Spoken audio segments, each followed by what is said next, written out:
IIT Jodhpur, where innovation meets inspiration, where distinguished faculty are pushing the frontiers of knowledge, sparking ideas that have the power to transform the world, research that holds the potential to impact society. Get ready to embark on a journey through the minds of pioneers. Discover the sparks that are igniting the future.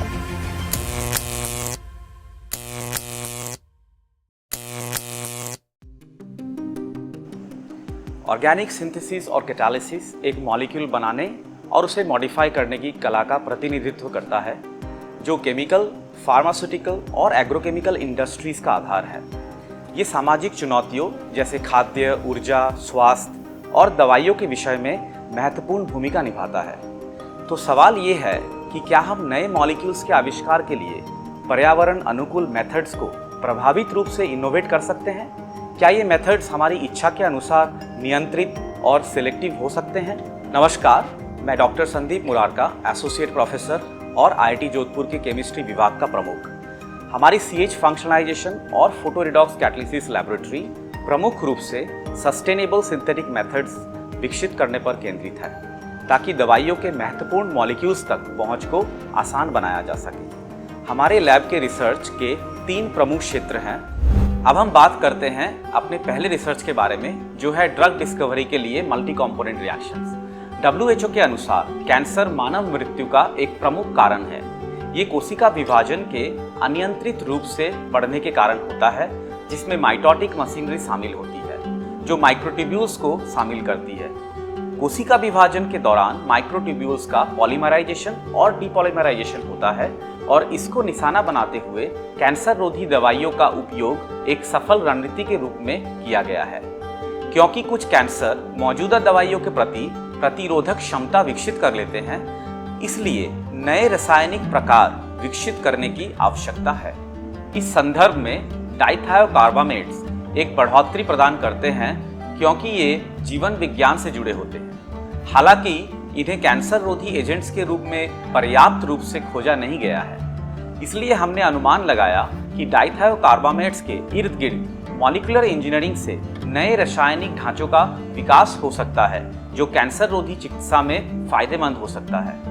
स्थायी विधियों के कमी के कारण इस प्रयास का पहला चरण में डाइथायोकार्बामेट्स को बनाने के लिए हमने metal free multi component reactions का दृष्टिकोण अपनाया है।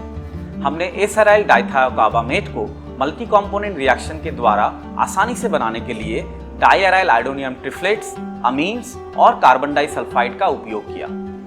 बनाए हुए कंपाउंड्स की एंटी कैंसर गतिविधियों को पता लगाने के लिए डॉक्टर प्रियंका सिंह के ग्रुप के साथ कोलैबोरेट किया गया, जो IIT जोधपुर के बायोसाइंस और बायो इंजीनियरिंग विभाग में एसोसिएट प्रोफेसर हैं। सेलुलर और इन सिलिको स्टडीज को साथ मिलाकर हमने एसराइल डाइथायोकार्बामेट्स को लंग और सर्वाइकल कैंसर सेल्स में एंटी प्रोलिफरेटिव एजेंट्स के रूप में विकसित किया, और लीड कंपाउंड ने लो माइक्रोमोलर रेंज में प्रभावित शक्ति दिखाई।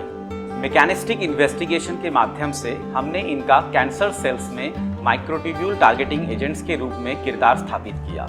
इन सफल परिणामों से प्रेरित होकर हमने इनकी पोटेंसी को और भी सुधारने के प्रयास जारी रखे, जिससे अब ब्रेस्ट कैंसर सेल लाइन्स के खिलाफ नैनोमोलर रेंज में पोटेंसी वाला एक संभावित ड्रग कैंडिडेट प्राप्त किया गया है।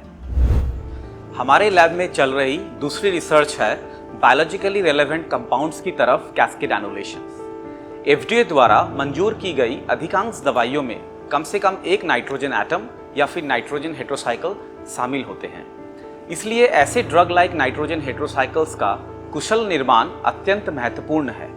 विजिबल लाइट सिंथेटिक ट्रांसफॉर्मेशंस को अंजाम देने के लिए पारंपरिक थर्मल तरीकों का एक सस्टेनेबल विकल्प है।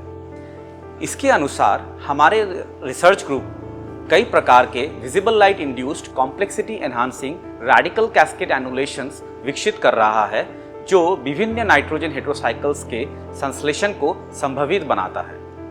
हम विजिबल लाइट इरेडिएशन की उपस्थिति में रिएक्टिव स्पीसीज जैसे रेडिकल्स जनरेट करते हैं, जो फिर एक क्रमिक रिएक्शन के माध्यम से एक ही सिंथेटिक ऑपरेशन में कई बॉन्ड फॉर्मेशंस का परिणाम देते हैं। ऐसी प्रक्रियाओं के पारंपरिक तरीकों के मुकाबले कई लाभ होते हैं, जैसे कम स्टेप्स, कम समय और ग्रीन केमिस्ट्री सिद्धांतों के अनुरूप होना। हम ऐसी रिएक्शन टेक्नोलॉजी का उपयोग कर रहे हैं जो दवाइयों को विभिन्न मॉलिक्यूलर आर्किटेक्चर्स में एम्बेड कर सके, जो दवाइयों की पोटेंसी को बढ़ा सकती है। उदाहरण के लिए डायरल आयोडोनियम रिएजेंट से रिएक्टिव एराइल रेडिकल्स को विजिबल इरेडिएशन के माध्यम से जनरेट किया जाता है, जो फिर एक एडिशन साइक्लाइजेशन इवेंट के माध्यम से बेंजीमिडाजो आइसोक्विनोलिनोन्स का निर्माण करते हैं। यह एक वेल नोन फैक्ट है कि फ्लोरीन कंटेनिंग ग्रुप्स को एक बायोएक्टिव मॉलिक्यूल पर लागू करने से इसकी प्रॉपर्टीज बदल सकती है, जो इसकी लिपोफिलिसिटी और फार्माकोकाइनेटिक्स को मॉड्यूलेट करने की संभावनाएं प्रदान करती है। इस तरह डॉक्टर स्टेलियोस के ग्रुप के साथ मिलकर, जो Queens Mary University of London में है, हमने एक डाइफ्लोरोमिथाइलेटिव कैस्केड एनुलेशन प्रक्रिया विकसित की। सामान्य रूप से ऐसी visible light induced radical cascade annulations अत्यंत महत्वपूर्ण है और वर्तमान में हमारा ग्रुप नए रेडिकल कैस्केड मैनिफोल्ड्स को कंसेप्चुअलाइज करके केमिकल स्पेस के अनचार्टर्ड क्षेत्र तक पहुंचने की कोशिश कर रहा है। हमारे ग्रुप के रिसर्च का अगला क्षेत्र है मॉलिक्यूलर मॉडिफिकेशंस के लिए late stage functionalisations. Advance molecular entities की सिलेक्टिव फंक्शनलाइजेशन को सिंथेटिक कैंपेन के लेट स्टेज पर अंजाम देना एक कठिन काम है और इस प्रोसेस की मेडिसिनल केमिस्ट्री और ड्रग डिस्कवरी में अत्यंत मांग है। लेट स्टेज फंक्शनलाइजेशन से एक कॉम्प्लेक्स मॉलिक्यूल के CH बॉन्ड्स को सीधे मैनिपुलेशन के द्वारा नए कार्बन कार्बन और कार्बन हेटेरोएटम बॉन्ड में कीमोसेलेक्टिवली तब्दील किया जा सकता है और ये प्रोसेस किसी भी कंपाउंड की केमिकल और बायोलॉजिकल प्रॉपर्टीज को बदल सकता है। लेट स्टेज फंक्शनलाइजेशन नए केमिकल एंटिटीज और ड्रग डिस्कवरी प्रक्रियाओं के विकास में अत्यंत महत्वपूर्ण है, क्योंकि ये फार्मास्यूटिकल मॉलिक्यूल्स की रैपिड डाइवर्सिफिकेशन को संभव बनाता है, जो क्लोजली रिलेटेड बायोएक्टिव एनालॉग्स का एक रेंज प्रदान करता है बिना कठिन डी नोवो सिंथेसिस की तरफ जाए।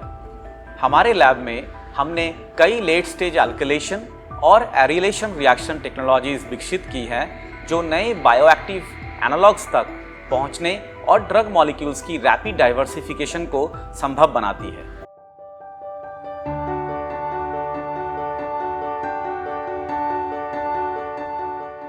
तो कुल मिलाकर हमारे रिसर्च प्रोग्राम का मकसद ये है कि हम एनर्जी डिमांडिंग और हाई एंड वैल्यूएबल्स को सस्टेनेबल और यूबिक्विटस केमिकल टूल्स जैसे बेस मेटल कैटालिसिस, फोटोकैटालिसिस और इलेक्ट्रो ऑर्गेनिक केमिस्ट्री से बदल सके, ताकि आसानी से उपलब्ध और फीडस्टॉक केमिकल्स को वैल्यू एडेड और फार्मास्यूटिकली रिलेवेंट मॉलिक्यूल्स में बदला जा सके।